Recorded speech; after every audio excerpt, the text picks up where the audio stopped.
Ja, hei igjen. Vi må snakke litt om Bergens historie som historie. Jeg vet det er mange bergensere som har vært opptatt av historien opp gjennom tidene. Bergenserne er generelt veldig opptatt av sin egen forhistorie. Kanskje mer enn noen andre steder jeg har besøkt. Dette er jo ikke nytt. Dette gjorde man allerede tilbake på 1500-tallet. Og egentlig fra 1500-tallet helt opp til i dag, så ser vi at det blir skrevet, det blir produsert et hav av ulike Bergens historiske verker. De eldste verkene på 15-, 16-, 1700-tallet ble ikke nødvendigvis trykket i sin samtid, men sirkulerte kun som avskrifter. Vi på Spesialsamling har en god del av disse avskriftene av de gamle Bergensbøkene hos oss her på Universitetsbiblioteket. I dag så hadde jeg lyst til å snakke om en av disse. Det er Edvard Edvardsen sin Bergensbeskrivelse. Edvard Edvardsen nedskrev sin bybeskrivelse i flere utgaver mellom 1674 og 1694. Første gang ble trykt til sin helhet, det var faktisk så sent som i 1951-52. Ja, vi må selvfølgelig si noe om Edvard Edvardsen også. Edvard Edvardsen var født i 1630 og døde i 1695.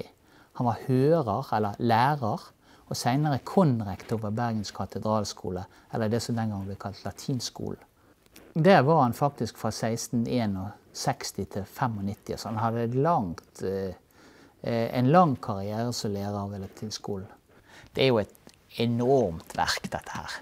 Altså det første han gjør, det er liksom å beskrive litt omkring byens navn, og det er noen fantasifulle beskrivelser som jeg synes er jo morsom å lese da.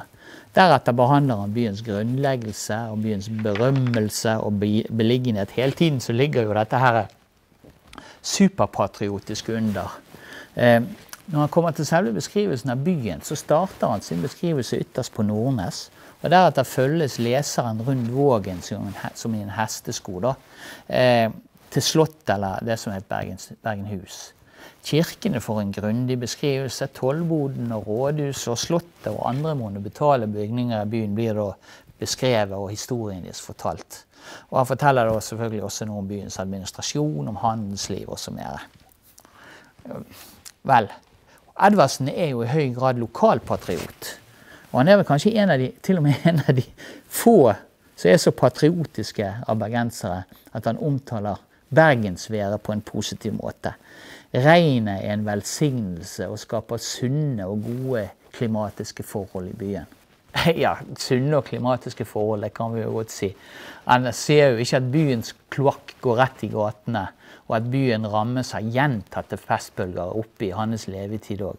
Mellom 1550 og 1637 var det jo en rekke pestbølger hvor så mye som opp til en tredjedel av byens befolkning strøk med hver gang. Det sier litt grann det. Men dette ser ikke ut som han bryr seg om. Han mener jo sagt også, han skriver at byens klimatiske og sanitære forhold er gode, og at her er lite sykdom. Men det var hans mening. Men også han var jo enig i at alt var jo ikke bare bra i Bergen. Hanseatene fantes jo fremdeles i Bergen i Edvardsens tid. Og du ser en tydelig lokalpatriotisk motvilje mot disse innvandrede tyskerne. Og en rekke steder så henviser han til deres råskap gjennom historien. Ja, kanskje en av overskriftene i boken forteller litt om hva han mener om det. Her står, om disse menneskers ugudelighet som de i fordum dage til sammen har bedrevet. Altså all den jævelskapen de hadde drevet tidligere om årene. Ja, Edvardsen er jo på mange måter en typisk representant for 1600-tallet.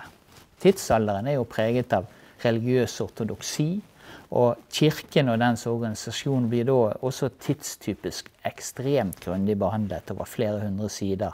Så vi inneholder absolutt alt han klarer å spore opp om kirken. Det er alt fra embedsmannslister til rene avskrifter av kirkelige ritualer. Men på samme tid så ser vi også at en annen ting som knytter han til 1600-tallet. Han er som alle andre 1600-tallsmennesker, de fleste, enormt overtroiske. Og det kommer jo også frem i materialet. Fra eldre historiske kilder så henter han da ukritiske opplysninger om spådommer som har slått til på grunn av folk er ugudelige, gjærtegn og monstre, flere soler på himmelen, og så selvfølgelig også fryktelige dødsfall på grunn av falske eder eller menedshetsvett. Fra 1664 så er han også selv kilde til disse, hva skal du si, noenlunde fantasifulle beskrivelsene.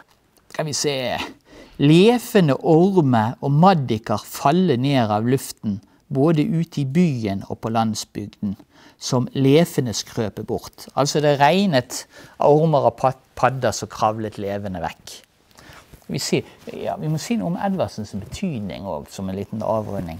Selv om Edvardsens byhistorie kanskje ikke er et historieverk, sånn som vi tenker oss det i dag, så har det likevel vært veldig viktig for de som har arbeidet med Bergens historie og forståelsen av Bergens historie.